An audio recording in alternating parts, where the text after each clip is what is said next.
So, Dr. Mick Molloy, we'd like to welcome you to this episode of the show. I'm very excited to have you here. Can you tell people a little bit about what you do? That's a very difficult question. Or alternatively, we can ask you, when you're at a dinner party and folks ask you what you do, how do you respond? That's even a more difficult question. Oh boy.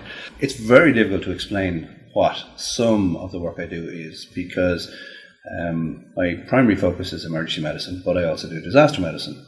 And people say, do you mean you're a disastrous doctor? I hope I'm not, but that is one of the questions I would get quite frequently.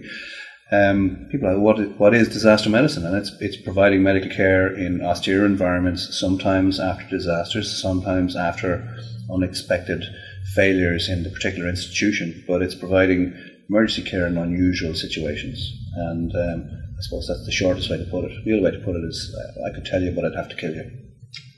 And we started off this podcast episode by saying there will be blood. So there will be blood. That sounds appropriate. Fair enough. All right. Dr. Mick Molloy, welcome to the show. We are recording this podcast in sunny San Diego, but I think our listeners are astute enough to discern that you have an accent of sorts. Oh my God. I think my whole time in the States, I've been trying to explain to people, I don't have the accent. You guys have the accent. All about perspective. It is completely. And my own perspective is from right inside my own body. So everybody else has an accent, I don't. I speak exactly the same as everybody around me at home does. Speaking about body, I think since we're primarily working on the audio spectrum, we should also paint the picture. I am sitting in front of a 6'5". 4. Unfortunately, I lost an inch somewhere. Size does matter. 6'4". I have that T-shirt, so it doesn't matter. I use it quite frequently. 6'4" Irishman. Brad Newberry also mentioned to me, or actually showed me a photo of you consuming a 40-ounce burger as part of a challenge. Can you tell us a little bit how you did with that challenge, sir? Rumours of that challenge have been greatly exaggerated. That's all I can say. Unfortunately, it was one of those challenges that beat me this time. And I will train. I will come back. And not very much beats you, I suspect. Well, you have to take your beats when they come. And that day, unfortunately, that restaurant beat me up badly and put me back out the door. Well, along those lines, I think I'd like to get started by talking with you about bad beats. Sort of exploring the story that brought you into medical school. You had a fair bit of challenge at the age of 16 as you were preparing for your entrance exams. In school, in high school, we have 2 separate sets of exams, and in the middle of the final set of exams, I broke an arm, so it made it difficult to finish. So I had to do another year in high school to get the required entrance to get into medical school. But nevertheless, indefatigable.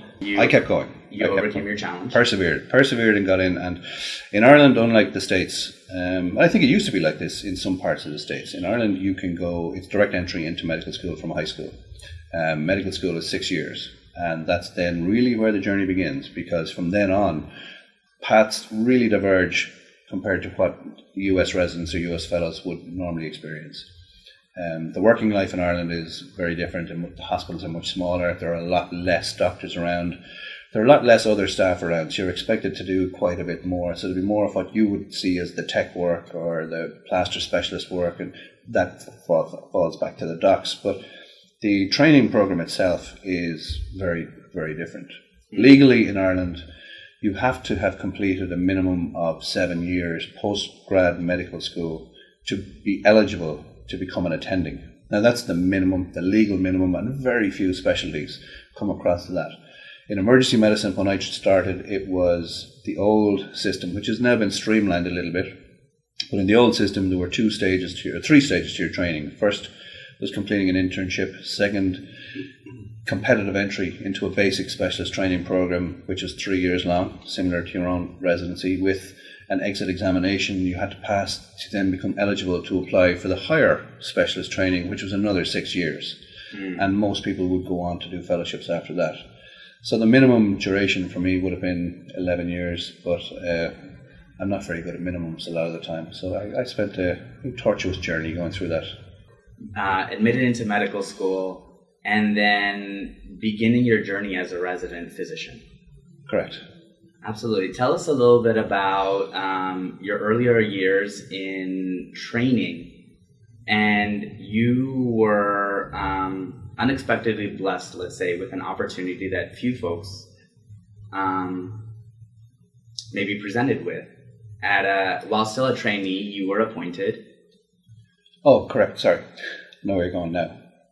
You're leading me around a path into this. Absolutely, yeah. So, as a resident, there were quite a lot of issues at the time related to resident workforce and workforce planning and resident recruitment. And I got interested in this to try and solve some of the problems internally in hospitals I worked in.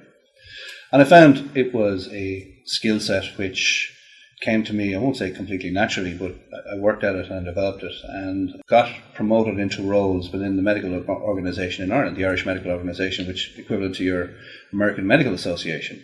I think 2-3 years after graduating medical school, I was the chairperson of the residence section in the medical organisation, and we had some fraught contract negotiations, which went quite well for us. And the attendings at that point then decided that I should be the president of the organisation overall and get involved in policy for the organisation and public representation for the medical organisation. So as a resident, at the age of 28, I got elected in to become the president of the Irish Medical Organisation. I think at the time, I was probably the first resident in the world who got elected into a role like that, which did lead to some unusual challenges and going to meetings of other medical organisations around the world. People would look and kind of wonder, well, are you really meant to be here? Are you just standing in for somebody else? Could your dad not come? And it did have some unusual outcomes in various places. But I have to say it was a challenge. I really, really enjoyed it. And it did lead me to understand a lot more about healthcare policy, how things work, how our system works, some of the things which I thought should be easy to change in the system. Getting involved at that level, I could see now it would be a lot bigger challenge to solve them. Now, some of the problems have been solved, but since then we've had a lot of challenges in Ireland. The economy has gone through the floor. The number of beds in hospitals have dropped, and those are persistent, ongoing challenges I think every system is facing, but we in particular right now have an issue with boarded patients in our emergency departments. And when we read the press, you'll see that it's an emergency department problem, ED this, ED that, but actually it's a hospital bed capacity problem. And if somebody ran a hotel like this, where you come into the hotel, look for your room, and you're told, wait in the lobby, there might be a room in a day or two, that hotel will go out of business. Absolutely. But our hospitals don't. And that's a real flaw in how we manage our patients in Ireland at the moment. So I'd like to dig into that a little bit more. An incredible opportunity. You're still a trainee. Help us paint the picture and rewind us back into time. You are appointed the president of the Irish Medical Association. You're still a trainee at this point in time, completing your residency. You mentioned there were some challenges in how you were perceived. Can you tell us a little bit about the policy initiatives, endeavors that were most pertinent, or that you are like, these are the pressing issues that we must address as an organization and a country? Okay, so some of the early challenges would have related to residents themselves. And one of the prime things at the time was the excessive working hours. And taking into the fact that when another person isn't available in the hospital, it normally fell back to become a resident's duty. You would find at weekends residents were lab technicians, they were porters, they were ferrying patients from place to place, they're booking services, they're doing admin work, they're taking every blood sample in the hospital. On top of having to do all the medical work. We thought that this is not sustainable. And also the hours were becoming quite intense, because I know in a lot of countries people work long hours, and in the States there's limitations on work hours, but when I look at what happens in the States, there are a lot more doctors around. There are a lot more docs on call in the hospitals at night, so there is the potential to ask for help. In some of the hospitals where I worked and some of the people that I've worked with, they could be the only doc on call. So it wasn't possible to say, I need a break for 20 minutes, please just cover me for 20 minutes carrying my pager, because there was nobody to ask. So we took that on as a challenge with the government, and in the early 1990s, the European Parliament had tried to bring in legislation regarding working time for residents. And at the point, the thrust was to try and limit working hours, active working hours, to an average of 48 per week. And that doesn't mean people are just in the hospital 48 hours a week, but it means the active work is 48 hours, excluding educational time, excluding conference preparation time, excluding inactive on-call time. So it still meant people were doing long hours, but there was a realistic limit. And that was one of the big early challenges, trying to get this in. It still hasn't happened. I mean, this is nearly 15 years later, and it still hasn't properly happened. But at least there is an absolute limit that people should not be more than 24 hours on their feet anymore. And that might not sound like a win to some people, but for guys who were used to being on their feet for 48 or 72 hours straight with no guarantee of going to bed, that was a significant win at the time. So Absolutely. At least people know they're going to be going home tomorrow and they're going to go to bed and they're going to have a rest. Because I remember being days and 2 and 3 days on call in a hospital, and at the end of it not knowing what my own name was. Absolutely. Alert and oriented 10 to 1. Absolutely, yeah. I'm not even sure if I was oriented. I had a very funny experience at one point where a patient and his father came in, same name, same address, unfortunately a psychiatric emergency, and I had to have the patient committed. But in the complete sleep deprivation position I was in, I filled the paperwork up on the wrong side. So I actually committed the parent, not the patient. And so when both arrived at the psychiatric hospital, there was a little bit of consternation because the attendings went to take the parent away to the ward, and he was trying to explain it wasn't him, it was the son. Oh, wow. And that created some difficulties at the time, but ultimately that problem was solved with a few phone calls. But it just shows how small, simple things can become major errors when you're sleep deprived. Yeah, it certainly helps to color the perspective on things you were addressing. And you're the first resident to be appointed in this role, still a trainee. Then you are deciding on your subspecialty. Correct. And of course, the right answer is emergency medicine, but how did you arrive to that conclusion? Well, I wouldn't say emergency medicine is the subspecialty. I would say emergency medicine is my specialty. Of course, and there are subspecialty interests. How did I arrive at that? Well, I found the challenge of a different problem with each patient quite exciting. And the concept of being involved with chronic care and patients with varying episodes in their chronic care condition really didn't appeal to me at the time. And I looked through a lot of specialties, considered orthopedic surgery at a point in time, considered general surgery, but ultimately it didn't enthuse me as much as being in the emergency room and treating patients there. That really became my goal and passion, and trying to marry that with some of my other passions, such as sports medicine, which we see a lot of trauma related to sports in the emergency room. That then gave me some other career outlets, which as a pastime and an interest helped me to provide some medical care in my community, to sports teams and to my own college for a period of time, and gave me another outlook to say, there could be a career in part of this as well. So pursuing a course in emergency medicine and the residency program or the specialty training is rather 6 years long, correct? So the higher portion of specialty training is 6 years long. This is having completed the other portions. Initial 3 years, yeah. As I said, the earlier portions are to get you ready to compete for a slot in the higher position in emergency training, higher specialty training. And it's competitive entry. There may be only a few slots per year. So the particular year I applied, or a couple of years I applied, there were only 1 or 2 slots. So I didn't get it. You hang around then in other positions, some which you gain credit for, some which you don't. I spent a couple of years teaching in my college as a medical demonstrator to a lot of actually US based residents, and in fact a lot of them are attendings now, well before I ever finished my residency training program. But I taught medical informatics for a few years in university, as well as working as a resident in emergency medicine. Informatics is something that is coming more and more to the forefront, especially as we become a data-driven society, certainly that is applicable in healthcare.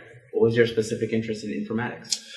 Well, a couple of things, and I'm going to say something now which is going to pinch a nerve for you yourself. But once you go Mac, you'll never go back. And I'm looking at the PC here while we're recording, and I'm thinking, I would love to throw that out the window. So, Dr. Molloy, thank you for calling me out to the entire EMS Nation. I appreciate that. Thank you so much, sir. I appreciate that. Maybe we can start a fund or something like that. Buy Faizan a Mac, yeah. Buy Faizan a Mac. You know what? That could be a fun GoFundMe opportunity. Yeah. We just have to figure out what the challenge is. Kickstarter campaign, something along those lines. Yeah, absolutely. So what were the things that interested me? Well, how to, and I don't know, there's a lot of talk about mobile integrated healthcare and healthcare records and electronic healthcare. I was looking at more simple things. Working in the hospital, there were a lot of tests I could see being repeated because people just didn't know that it had been done. There wasn't an easy method of doing it. And I was interested in looking at flag systems to try and find out, okay, if I'm going to order this test, is there a way for the computer lab system to flag up, well, this has just been ordered already, or this has already been done yesterday. Do you really need to order this expensive test 2 days in a row? So those are some of the drivers. Some of the other things were decision support systems, but also teaching tools and how to use more of the growing technologies available to help people become more effective in their roles and how to become more effective time managers. And I notice you're using phones quite a bit. And I had a particular interest in how to use phones in education. So back in 1999, we set up a small project to look at how to do teaching through SMS messaging, just as SMS was starting off. But also how to take some video situations and share video on phones, not patient clinical encounters, but a clinical examination scenario. So we would have a group of maybe 10, 15 students for a tutorial and send around small little movies which we had constructed to work on phones. And at the time, this was pretty much innovative technology. Absolutely. But at the time, I didn't realize enough now to know that I should have been publishing this stuff. And we didn't. But we used phones quite well with mass text messaging to manage tutorial schedules, to manage students, to manage changes in schedules very quickly, which at the time would have meant multiple pagings, multiple calls to various wards, sending somebody around. And we found as phones became more pervasive, everybody had a phone. So we thought we have to use this in some way for the education. So we would then try and make small files that people could use, carry on their phone. So before they're going to do a neuro exam, they could watch the neuro exam on the phone. And this is going way back in time now with using 3GPP videos, which were very small. Absolutely. Just-in-time training, in other words. Yeah. Correct. And here we are in 2016, bringing your passion to fruition, recording a podcast, yeah? Correct. And Absolutely. I have to say, podcasts for me have been fantastic in the last couple of years. I spend a lot of time traveling. I spend a lot of time in cars, planes, boats, and some other bicycles, other various methods of transport. But podcasts I find are fantastic because I can listen to a topic when I'm away from a computer, away from books, not carrying anything. I just sit in the plane and listen, or sit in my car and have it come through the stereo and actually find some very, very engaging material. And I've listened to your own, I've listened to Scott Weingart. There's quite a number out there which are really, really high quality. And it's for somebody who may not be able to get to conferences all the time, you can get great summaries of the conferences just by listening to the podcasts. Absolutely.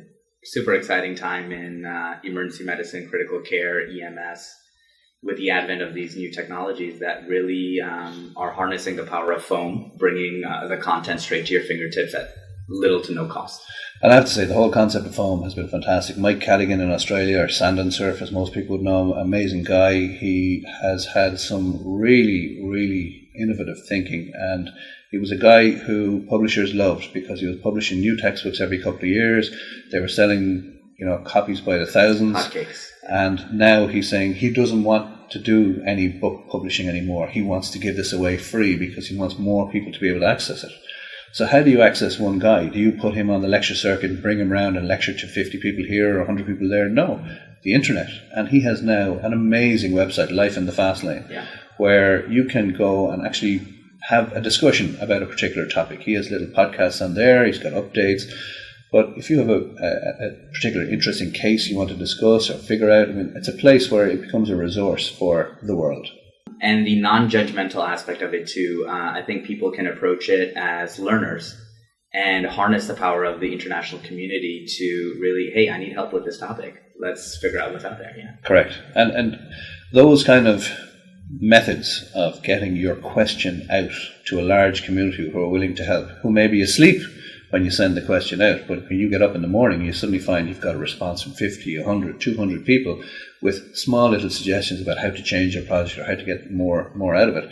It's amazing. And to think 20 years ago before email, 25 years ago before email, you had to write physically to these people, send a letter in the mail, wait 3 or 4 weeks for them to read it and reply. It was so difficult. Now the technologies mean it's much more easy for somebody to use the digital world to bring their project from stage 1, 2, 3, 4 very, very quickly. Very exciting. I'd like to talk a little bit more about now your subspecialty of disaster preparedness. So here you are, you've gone through your training in Ireland as a resident, completed your specialty training in emergency medicine, and if I understand the story correctly, you started taking an online module about 10-month long that was designed for disaster preparedness. So the European government or European Parliament had in the late 1990s realised that this is going to be an issue, and they wanted to prepare doctors widely around Europe for this. And there are a number of really fantastic individuals came together, and they called themselves in the initial stages the Club of Leuven, which is a city in Belgium. Can you spell that for us? Leuven. Leuven. And there were the three names which stand out for me: Professor Francesco Della Corte, Professor Michael De Backer, and now the triple Ds, and I'm stuck for the third name. De Backer, Herman Deleuze, Professor Herman Deleuze.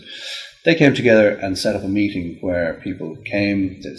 Education is a good idea. How to expand this? They set up a small course for people, which then expanded to become the European Masters in Disaster Medicine, which is run annually in Italy. It's co-sponsored by the Freie University of Brussels in Belgium and the University of Eastern Piedmont in Italy. So it's a second level master's degree, meaning you already have to have a master's to apply to it in the first place.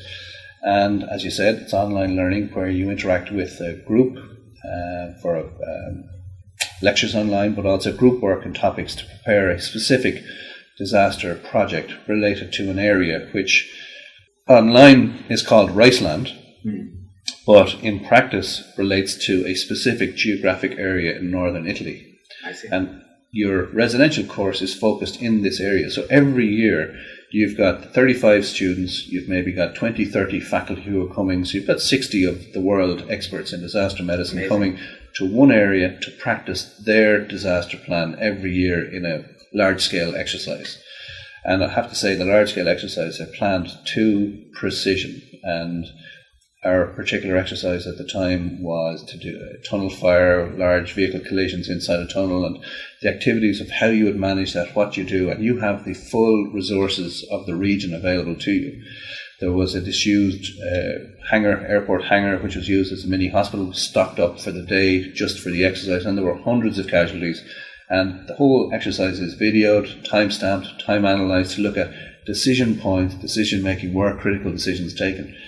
And I have to say, even that part is a learning experience for some of the systems in the US who maybe don't go into it in as much detail. These people will sit down, plan the exercise, but also look at how do we really look at why decisions are made. Why was that decision made? And we discuss this afterwards in class when the exercise is over. So I have to say it was one of the most fantastic educational experiences I've ever had.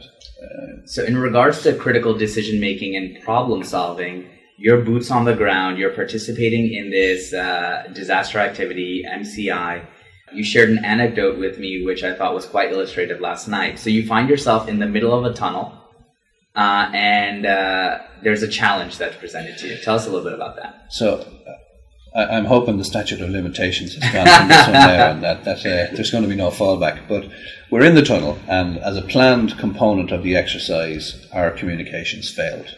So we're faced with how do we get message or relay messages out? Because communications is essential in a mass casualty incident or any disaster. You've got to be able to have messages going to and from the frontline people back to the command structure to figure out where we're going next. You're not the guy making the decisions, they're making the decisions at command level, but you need to give them enough information to be able to make the decisions. And we had no communication structure. So inside this tunnel, the tunnel's 4 miles long, it's 2 miles into the tunnel. Now, I know you're going to laugh at this now, but I was at one point a fit guy. I'm not a fit guy anymore. I won't run 2 miles in a tunnel carrying a lot of medical equipment. It's just, I probably need to be carried by a fireman out the door, or a firefighter out the door even. Challenge was how do we get the communications? So there were quite a large number of firefighter personnel. We approached them. They were specifically told they were not allowed to give us their communication system. It was the only single rule pretty much in the exercise. And your radios were designed to fail. Our radios were designed to fail. And their radios were not available to us. So I went to try to take a little quick timeout break to go to the organizer and say, well, look, we're stuck here at this, and this. I mean, I really, if I have to, I'll run out the tunnel. I don't want to run out the tunnel. And the answer to me was, every resource is available to you if you choose to use it. I'm looking around, seeing what resources there are, and there's a police car right in front of me. So I think, okay, we're going to drive out the tunnel, and we're going to relay our message and then come back. So during the exercise, you have what's called an angel. You have a local medical student who translates for you if the people you're interacting with don't understand my English, because they do speak a little bit fast. And what city are you in Italy now? Actually, we're in the countryside. We're in the Aoste Valley, so Novara, close to Novara, in Italy. Okay. So I speak to my angel and explain that we need to get into the police car, and she goes, okay, what do we do? I said, well, you're going to have to drive, because at the time I didn't drive cars, I just rode bikes and bicycles. And she said, okay. So we get into the car, we're driving out the tunnel, and all of a sudden all the police surround us to try and stop us driving. We said, no, part of the exercise, and we just keep driving out, get outside the tunnel and relay the messages. And people look and think, okay, critical decision on the spot, using your resources, fair enough. But you're just going to have to explain to the police that you really weren't stealing their car. So in order to accomplish your goal, Dr. Molloy, you commandeered a police vehicle, let's put it that way. Correct. I did give it back. They got it back in one piece without any scratches, I think. Fair enough. So disaster preparedness is your passion, subspecialty. Clearly you have a tremendous amount of experience. You also serve as the... help me clarify the position, but the research director for the Disaster Medicine Fellowship at Beth Israel in Boston. Correct. So at that European Masters program, there are quite a number of educators from around the world, and one of the people I became very close to during that period of time was Professor Greg Ciatone from Harvard, Beth Israel. So he's an emergency medicine doc in Beth Israel, assistant or associate professor of emergency medicine in Harvard Medical School. And he is a world-renowned expert in disaster medicine. He was the commander at the 9/11 response in New York City. And he was one of the faculty on the course. And we got on quite well, and he explained that, at some point in the future he was looking to set up a fellowship program in disaster medicine. I said, if you ever come and do that, please tell me, and I will come over and I'll be your first guy. And that's subsequently what happened. Came over to be the first accredited guy. There'd been one person before me, but the accreditation program hadn't completely come off for him. So it was very interesting to be the first disaster fellow they had there. And I think was one of the first disaster fellows in the States. They didn't have a lot of disaster medicine programs back then. What year was this? 2008. 2008, when the economy was tanking, yes, I recall. Yeah. I recall correctly. Yeah. So I spent a year and a half in Boston completing the clinical components of the fellowship, and then a little bit more time at home, ongoing with research projects, and Professor Ciatone then asked me to remain involved, and so the roles have just kept coming since then. So I'd like to take a moment and really dig in and get tactical, if you will, because you are a tremendous resource for aspiring, whether it be EMTs, paramedics, physicians, fellows, on understanding research questions and using tools, whether they be apps, specific software, to really optimize and set yourself up for success in research. So just to start, when you're initially interacting with your fellows, what's your sort of spiel to them? How do you describe research, the goals of research, and how do you help them get focused on their topics? There's an ideal answer, and there's the practical answer, and then there's the answer I give a lot of the time, which is, this is a Mick-Tatorship. You're going to do what I tell you. This is a Mick-Tatorship. Correct. I think that should be the title of the podcast. Well, I mean, in the ideal world, people are coming up with, a research question, trying to formulate a 3-part question to say, right, what am I trying to look at here? What's the intervention I'm trying to look at? What are the outcomes I want to manage? And we do a little bit of work with the fellows in sitting down to say, right, well, what are your writing skills? Because if you're going to do some research, you're going to have to do some writing about the research, and then trying to work on a program to boost the writing skills.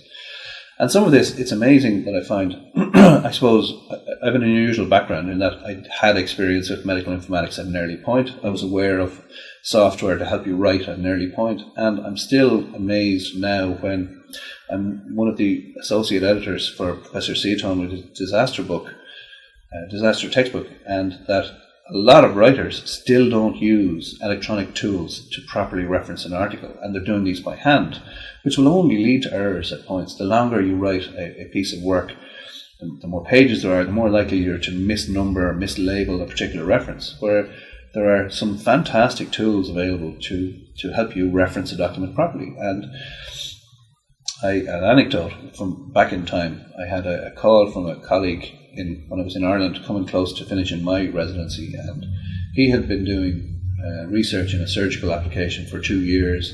He'd spent months writing a thesis, and it had 300 references, and somewhere along the way he had misreferenced something, and he only found it out because he was reading back through the later chapters to say, well, that reference doesn't actually relate to the number that I have. But everything was done by hand, and every day when he'd put a new reference in, he'd have to write the number on hard copies of paper, go back to the reference list at the end, physically write them in, and then redesign the reference list. And I thought, this is crazy. So he had misreferenced, and he said, what am I going to do? I have to hand this thesis in 2 days. And I said, well, for a bag of donuts and a big box of coffee, I said, I'll fix this for you. And he said, no, seriously. I said, well, yeah, seriously, come around to my house now and we'll have it fixed tonight. He said, I've spent 3 months looking at the pages over and over again, doing it to get to this level. I said, yeah, it's fine. It'll be done in a couple of hours. And he had never seen, and at the time, the tool I used was EndNote. I don't use it anymore, but that was the one I was using back then. He'd never seen a program which would go onto the web, search for your references in PubMed, download the references, and then point and click in the document, and then the numbering sequence would just appear at the end of your document. This was just complete new technology to him. But within 4 or 5 hours, we had his thesis up, done, ready, and he said, well, look, had he known, it would have saved him 3 months of his life, because he spent that much time reading, and didn't know the tools are available. So I spend a lot of time with the residents and fellows to look at what are the tools that will help you do what you want to do. What are you trying to do? I'm trying to manage a project. Okay, how are you going to manage a project? What do you mean? So, well, how do you sequence out the steps of your project? How do you know that you have done one of these critical pieces? It may be you've got to contact me to get me to agree that we're doing X. How do you know if it's been done? Well, I don't. So you need to have something where you're kicking out even the small steps of what this project is. So I encourage them to use project management software, little tools for that. And particularly, I'll say it again, once you go Mac, you'll never go back. This stuff integrates much better on a Mac than a PC. And for years, there was the fallacy that they were more expensive and they didn't work. It does everything we needed to do in medicine. We're not engineers. We're not trying to do these very complicated software implementations. This is very simple stuff we do. Word, PowerPoint, email, and a few other things. Macs are fantastic at this. And what software do you use specifically now for managing references? So managing references now, I use a program called Papers. And it's a very interesting development. There were 2 guys who were using another product beforehand, doing their PhDs in the Netherlands, and found that the software that was available really wasn't doing what they wanted it to do. And they took time out of their own PhDs to write this piece of software, which I think is just amazing. And at the time, they made it available for a very small fee at $25 or $50, something like that, and have now grown a huge academic community worldwide using their product. They subsequently went back into their academia, finished their PhDs, and decided this is a business, and have become very successful. But Papers is excellent in a number of ways, in that I see people who have access to particular journals downloading lots and lots of articles. So the PDF gets downloaded onto your desktop, or your downloads folder, or the last folder you set as your downloads folder, or so many different R's here. Most people don't realize where everything has been stored. Even if they do, you've downloaded an article which is numbered S.001.097.176. You know what I mean? So many numbers. What does it mean? I don't know. You've got to open up each one to figure out what it actually is, then come up with a method yourself of renumbering these, renaming these, retitling these, storing these, trying to get folders to store them in. But you might have one article which you want to download, which may relate to 2 or 3 different projects you're working on. Absolutely. Where do you now store it? Within papers, when you find the references online, you download the meta tags for the data. You've got the reference itself that you can use, but you can also choose to download the PDF, and it stores the PDF within its own environment, within its own network folder. I take that to a little extra level in that I store all that in a Dropbox so that I can access that database from my phone, my iPad, my laptop, my desktop at home. So everything is synced with all of the reference material at any point, because if I want to talk about it or read an article when I'm travelling, just pull them up and I'm off I go. It gives you the opportunity to be able to annotate all the PDFs as you go, to highlight them, and then to sort them into folders. Now, it's getting a bit complicated to explain all this on air without being able to see this kind of stuff, but it allows you to use that same article in multiple different folders, so that you can allocate it to different projects as you're going along. That then is your bibliography to help write the paper. So the actual paper you want to submit, I use another tool, again developed by these guys, called Manuscript. So that's the next generation of it. This is now taking it up as a word processing document and allowing you to integrate very well with the reference structures. And Manuscript will also pre-format your paper for the particular journal structure that you want to submit it to. And you were showing this to me last night, and we're working on a couple of submissions. It really blew my mind, if you will. So in other words, it takes the journal and then formats your manuscript to be not only their subheadings and headings, but also the specific font, the way they Correct. like the references, etc. And that might seem like, oh, it's such a small thing. Believe me, when you have a 15 or 20 page paper and you have to go back and you're going, do I have the right font? Do I have the right structure? Do I have the right headings? That stuff takes time. But for a doc, it's ridiculous time. You don't need to really understand how all of these things are done. You just need to have those steps done so that you have the material in your head. One other concept, and again, to go back to the Mac, I have come across multiple different learning styles among students, and I've come across some people who really have a mental block about starting to write. Absolutely. How to actually put words on a page, either digitally or even in front of them. How do they do this? So I said, right, well, tell me a bit about your project. And they start off and inevitably will talk for 10 minutes without taking a gap, with no problem talking. I said, well, I don't really understand what your problem is. I said, but I can't write anything. I said, you've just talked. I said, yeah, so what? I said, well, why don't you just talk to your computer? And they look at me like I've got 2 heads. Talk to your computer? You think I'm crazy? Yeah.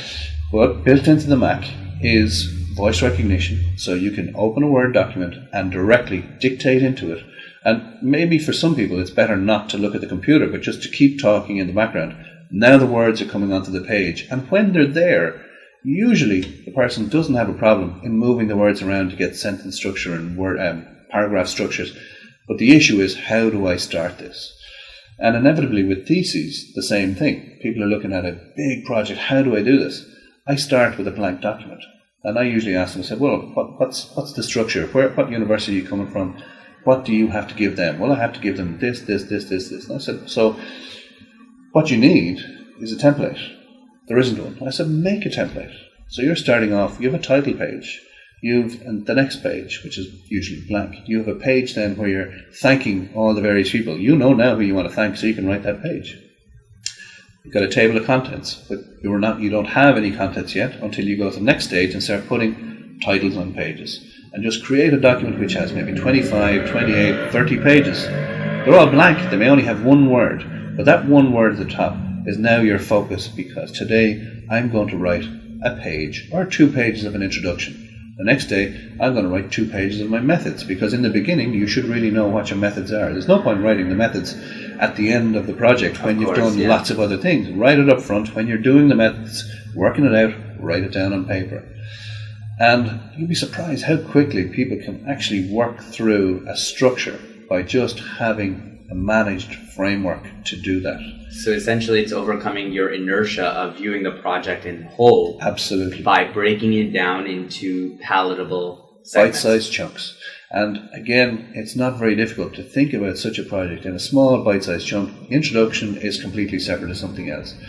The methods are separate to something else. The pure data, the results are different to something else. The discussion is different. So at the end, you're going to have to spend a little bit more time referring back to the discussion. But once you've got a framework and something you can hang on, I mean, guys don't start to build a house and finish a wall at the front before they do the back. They're building a frame, they're building pieces around it, and they're building it room by room as they go. And you just have to look at it as a project like that. Switching gears a little bit, you also mentioned that you very early on had an interest in sports medicine. Correct. And you are one of the unique physicians that is also a UFC Fight Doc. So can you tell us how that happened? Well, by accident, really, and to be honest, I'm not really a UFC fight doc, but I have worked at UFC events. Understood, so okay. I don't believe there are any people who are fully employed by the UFC as medical people. And the UFC as an organisation goes around the world to sites, but when it gets to a particular country, they try to find a group of either docs or an organised group of docs, paramedics, who provide such services to locations. And within the community in Ireland, I'm involved with the Faculty of Sports Medicine, and I have contact with a large number of people who provide emergency services through either the fire service or through the National Ambulance Services. And as a group, a lot of us work with various different teams individually. So I may be working with my football team one week, and another guy's working with his hurling team, and we come across each other on sidelines and talk about how we do things. But we come together in bigger groups for large events, such as international soccer, international rugby, and stuff like the UFC. So the UFC come to Ireland, it approaches a couple of agencies who provide this type of work, and they then recruit the docs. And I was lucky enough to be recruited a couple of times to work with these. And, you know, they're interesting events, I have to say, very interesting events. So regarding the EMS organizations, can you tell us a little bit more about PHECC? What does it stand for? Are you cursing at me? Yes, I am. Hey, there you go. We're going to have to label this or tag this as explicit and explicit contact only. Okay. PHECC. Okay. So as an Irish person, PHECC is a curse word, but PHECC is also the acronym for an agency that I sit on. PHECC is the Prehospital Emergency Care Council. It's the body that regulates paramedics in Ireland. It licenses the paramedics and also sets the clinical practice guidelines and standards for operation as a paramedic. But it's all levels, to be honest. It's from emergency first responder, cardiac first responder, first aid responders, EMTs, paramedics, advanced paramedics, and there are a small number of docs who work, I won't say full-time in pre-hospital care, but significant amount of time in pre-hospital care. And what are some of the challenges that you guys are dealing with at an organizational level in regards to pre-hospital care in Ireland?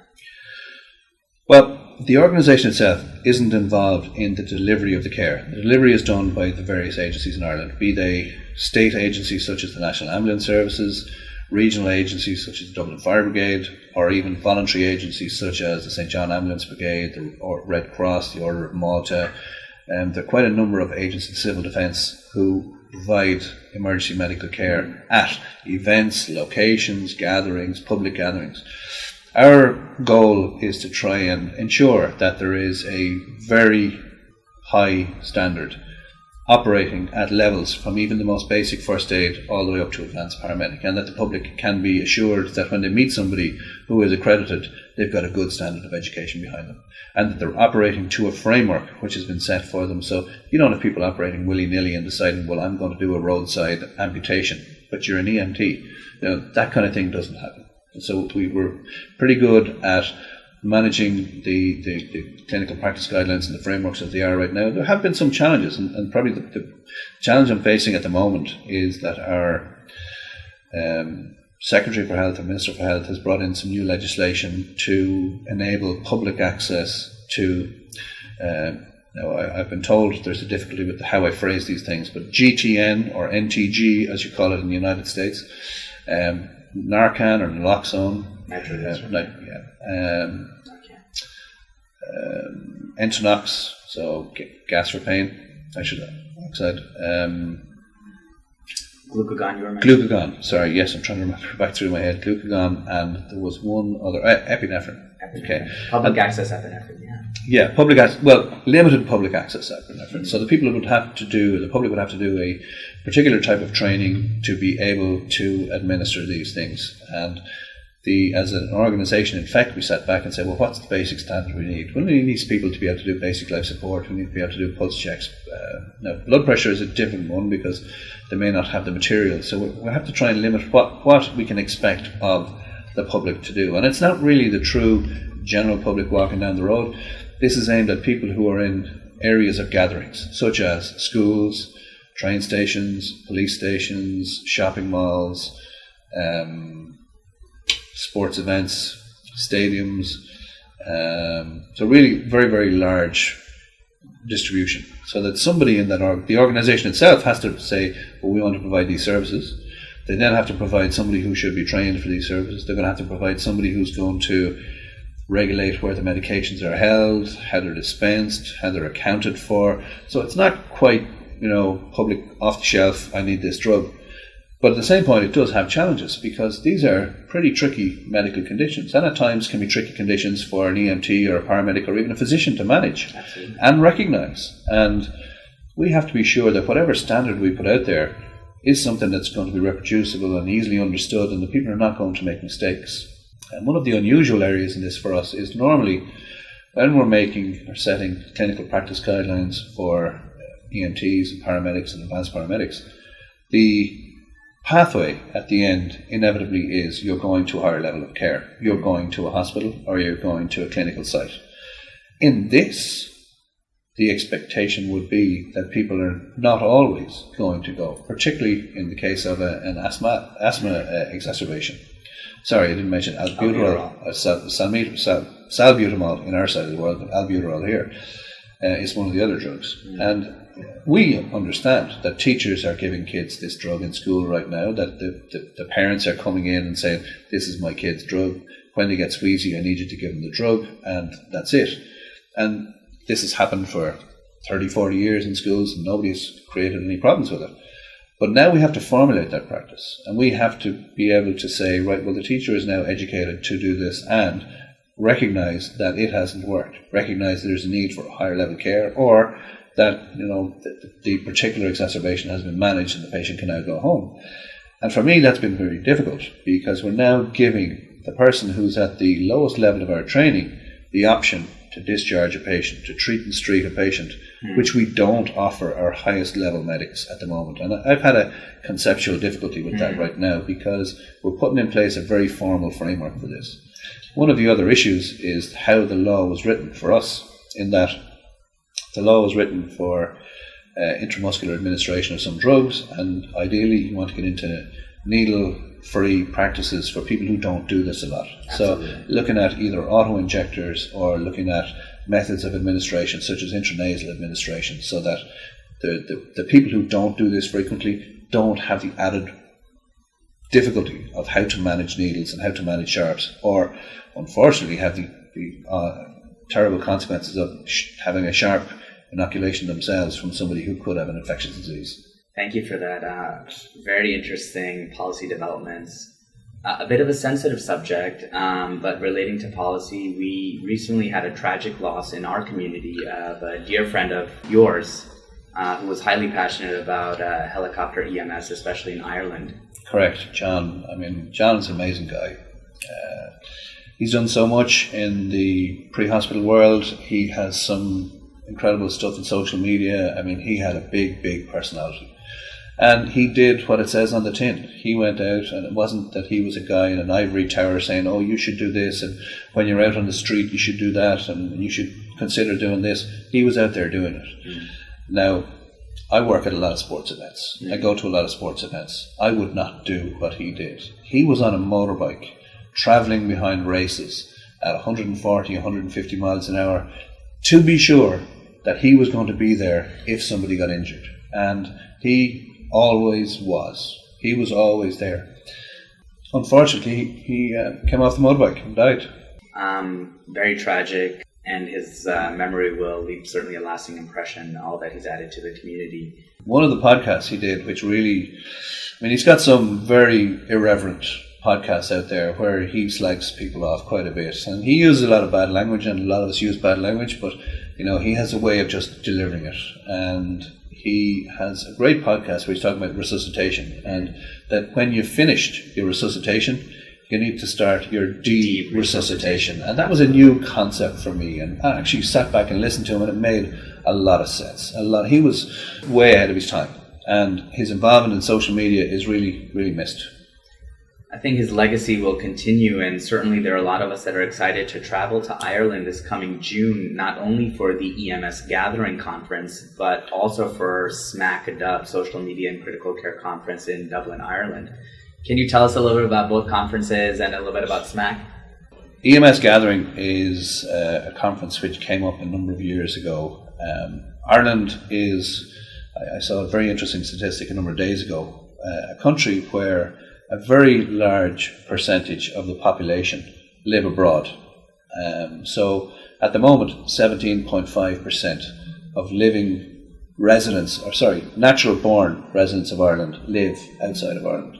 Going back through generations, that obviously is large numbers of people right now. So the government set up an initiative a couple of years ago called The Gathering to try to bring people home, to try to bring them back to integrate with families and community, and to see that, maybe now that I'm more established in my career, or my grandfather is more established in his career and he's retiring, he may want to come back and live in Ireland, or we would like to invest or expand our business into Ireland. So the government set up an initiative called The Gathering, where they would support people to develop an event to try and attract people to come to Ireland. And a couple of paramedics, and in particular Kieran Henry and Doc in Cork, Conor Deasy, designed this EMS Gathering event during that point of time, supported by the government, supported by PHECC at the time. And it brought people from around the world to a very small area of Ireland, the southwest, beautiful area called Killarney, and they had a conference which I have to say was just spectacular. They had a system of pecha talks, so that each person is only given 20 slides for 20 seconds. So 6 minutes and 40 seconds to do your presentation. It has to be punchy. It has to be out there. They didn't want people standing up for 30 minutes or 45 minutes on a podium. But apart from that, they also had systems where talks were given outdoors. So you could be going on a hill walking event and they'd stop to do talks. You could be out on a cycling event and they'd stop the cycling to do talks. You could be going on a motorbike tour and they'd stop to do talks. Or there was another interesting talk on hypothermia where they actually got into the river to experience what it's like for the early stages of hypothermia, to have a discussion about it. So it's a very, very innovative and unusual experience, the whole EMS Gathering. And they've kept it going. And it's now a biannual conference. And again, held down in Killarney, one of the most beautiful areas in Ireland, fantastic hotels. I'd really encourage anybody to go to it. I mean, it's a great event. SMAC is a new experience for me. I've been involved in social media for a period of time, but I've never actually gone to the SMAC conference, and I was excited to go this year, but it is one that gets oversubscribed very, very quickly. It's so popular. Yeah. But you've got some amazing educators coming to this thing, and hopefully Sand and Surf, Mike Cadigan's going to be there again, Simon Carley, Natalie May, some great names, Ketamin, Min Nakong. Is not coming, unfortunately. Is not coming. It really it's disheartening, but nevertheless, he's there in spirit. One of my own, and may still be one of the top tweeters. We'll top tweeters, even though he's not there. We'll have to check on Simpler afterwards. Yeah. One of my good friends who's now based in Australia, Brian Burns, Hawk Moon EMS. So these guys, and a number from South Africa who I've met in the last year, Craig Wiley and a few others, we're hoping that they're going to get over and have a good time. Absolutely. So very exciting. We certainly encourage everyone to check out EMS Gathering as well as SMAC Dub in Ireland June this year. Thank you so much for your time, sir. I just wanted to ask you, is there anything that I haven't asked you that you'd like to tell or chat with the audience about? Oh God, that's such an interesting question. I could sit here and talk for hours. One of the things that they say about people from Ireland is they're not shy about coming forward and talking. So I could keep talking for ages. I've really enjoyed this experience. Thanks for having me. I'm amazed by your equipment that you carry around all the time to be able to do a podcast at the last minute and drop of a hat, and really respect what you've done at this conference here by getting all of the past presidents of the organisation together to talk to them. I mean, this is one of the methods for most people to get engaged going forward. You're going to reach a wide audience with these topics, and it's fantastic. I just wish I had the ability to get all your equipment. Absolutely. I'm sure we could put that up online. There's so much, especially in EMS, that there's so much room for development of content and foam initiatives and various audio-visual media. I think there's a lot more to come. So. Yeah, I mean, the things that we're looking at innovation-wise at the moment from a disaster medicine perspective, we're looking at how we deliver the education, because our fellows are out on sites a lot, and they have rotations internationally, and they may not be at the home base in Boston.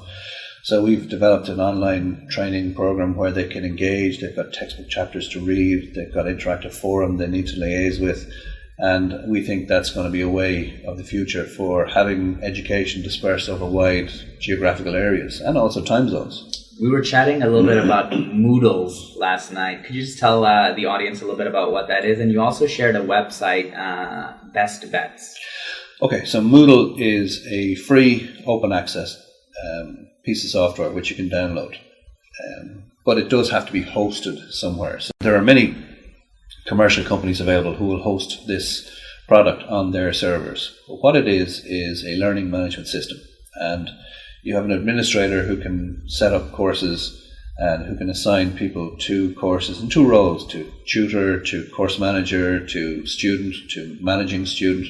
There are multiple different roles in it, but you can deliver your material in multiple ways. It can be done through podcast, it can be done through video, it can be done through lectures, which are just printed versions or PowerPoints or whatever online, and then allow a level of interactivity where people can interact. If there's a live session, they can interact online through instant messaging. If there is a discussion paper, you can set it up so people can input to the discussion paper without seeing what everybody else has inputted, so that people actually have to come up with their own thoughts. They can't just copy and paste what they, I agree with Mick. Well, no, you have to come up with your own thoughts. We want to hear what you is, good, bad, or indifferent. We want to know what you think about this. And you may not have much comments, but you have to interact. And the best part about this is you can track people's interactivity. You can say, well, look, you're not going to get much out of this unless you put something into this. You've got to practice. And the concept of getting a professional sports person onto a field who doesn't go to practice doesn't happen. So I say, if you're going to be a professional medical person, you have to practice too. And this is our practice, and this is what we're going to do. You're going to interact with this. We're going to go through the system. And this you will find very beneficial for managing your curriculum, managing topics and talks, and also scheduling your off-site rotations.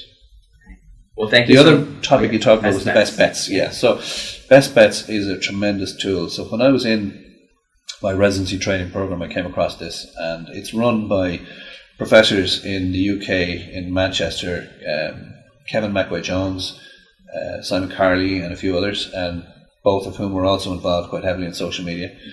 And they've designed a course to help people understand what critical appraisal is, to give them a basic understanding of what it is, how you approach it, and how you could set up your own training program internally in your institution for it, but also how do you formulate a 3-part question to be able to answer a clinical topic of relevance that you have.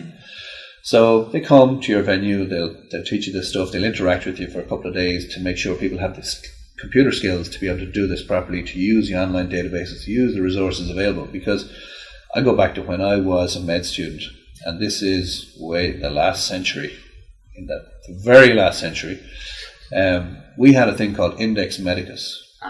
You probably don't even know what that is now, because it is a huge set of books where if I thought I wanted to do a little bit of research on COPD in emergency medicine, I would have to go to this book to look up COPD, and it would give me a list of all the articles, just a list of all the articles from the last year that were published related to COPD. I'd then have to go to the physical journals to try and find each one, to photocopy it, to try and see, is this the article of relevance to me in emergency medicine? It was so laborious. It was just crazy. Then we got this kind of stuff coming in on CDs. Then it became an online tool, and now you have PubMed, National Library of Medicine, where you can go and do these online searches. And most people don't realize before this online stuff how tedious it was to do this type of research. But just because something is available online doesn't mean it doesn't have its own cumbersome parts. And you can find too much when you're online. You can find 100,000 articles on COPD, and there's nothing to say that the article that's on the 30th page of your results is not the one that you want, that you're looking for. So what these guys teach you is how do you formulate this 3-part question and then use search strategies to narrow down your search using the PubMed online tools or using some of the software products to be able to find a small set of articles that are going to be of relevance to you. Again, to try and refine your techniques, to make it better, to give you manageable, bite-sized pieces of material to work with. And I have to say, excellent course. Really, truly excellent course. They will help you to then put this together into a summarized paper which you may use in your department. So, for example, is splinting required for a 10-year-old patient who sustains a undisplaced patellar fracture? They will then help you to do search strategy, find the papers, help you critique the papers to come up with a departmental policy guideline for what you would do with this in your department.